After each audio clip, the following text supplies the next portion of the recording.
Welcome back to Trickling Streams, where learning is our culture. This video is the second and the final part of the topic on the workplace during COVID-19 pandemic. If you haven't watched the previous part, click on the link below this video. The topic today is on the challenges of the remote model or working from home. Number one is the home as a conducive work environment. There's a lot of distractions when working from home, especially for those with young children. Internet connectivity in most regions is also a challenge. There's the issue of power outages, which definitely affects output. And finally, the lack of ergonomic workspaces where people have to work from their dining tables or from their couches. Number two is that it creates new conflicts, both non-work issues and strained relationships. This is especially so for those who may have been having challenges in their relationships, either with their spouses, children, or others they could be living with. Working from home has escalated or made issues more imposed.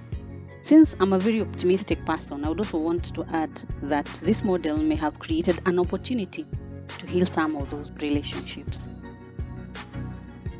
Number three is about managing teams remotely, dealing with the mounting stress from dealing with rapid change, and also the issue of performance management.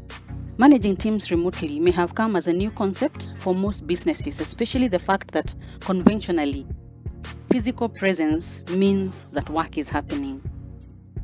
Number four is about the pandemic health cover, the physical well-being of staff. Most health or medical covers have a clause that excludes pandemics from the cover. When COVID-19 was declared a pandemic, there was a great need to look into the scope of the cover and possibly negotiate a specific cover for COVID to ensure that the physical well-being of your employees is taken care of. Number five, policy and SOP changes, the standard operating procedures. For example, sick leave, hours of work, and the workplace. Sick leave, as we know it, will basically require a note from the doctor granting a few days rest for a sick employee. In a situation whereby a person has been exposed, they will require 14 days to self-quarantine and thereafter 14 days to self-isolate, if confirmed positive, that is.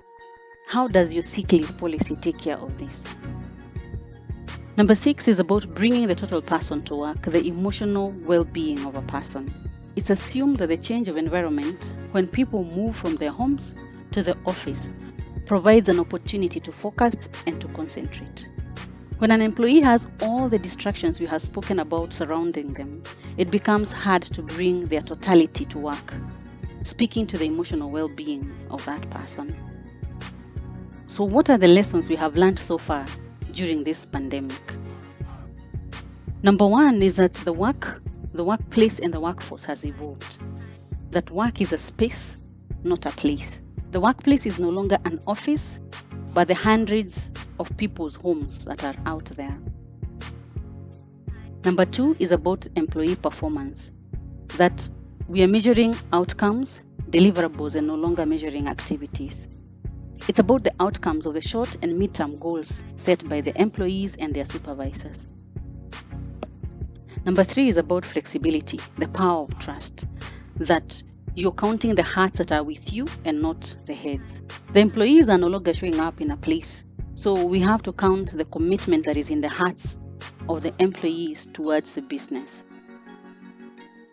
Number four, we're looking at work-life integration, that is blending the work and the life to provide a healthy balance. We agree that there are no clear boundaries to this, and so it has to be a deliberate effort to be able to get that balance. Number five is that we have learned that there are other efficient alternatives to face-to-face meetings like Zoom, Teams, and other avenues. This ensures that teams can still maintain contact as frequent as it's necessary. Number six is that we've learned that change can be instant. Everybody is affected by this pandemic, and so even if change can be instant, it's important to allow the employees to discuss the adjustment process. Number seven, we've learned to recognize that the future is unknown and it's important to be vulnerable.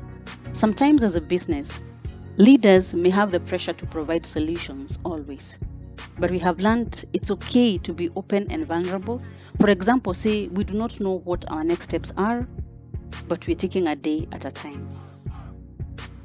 Number 8 is also a big one about offering employee support to be able to thrive and find the balance. Employees cannot give what they do not have. For them to be able to support their clients and the customers out there, they need their own emotional stability first. That is something we cannot ignore. Number 9, we've learned that it is important to continue to create an environment where innovation can flourish. Because we never know when we may need it.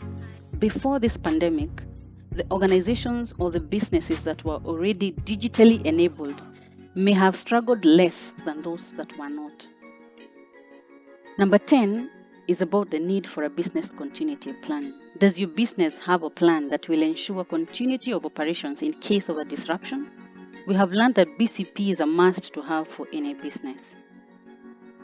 Number 11, we've learned about agility, the ability to move quickly, easily, and fast. The pandemic did not allow most organizations time to adjust, so it was important to be agile and to be able to think quickly and move forward very fast. And finally, about resilience, the ability to bounce back after difficulties. The part in short is that keep learning, be flexible, and remain positive. I hope that you find this conversation enlightening as you propel your business or your job to the next level. Subscribe to Trickling Streams for more of such conversations.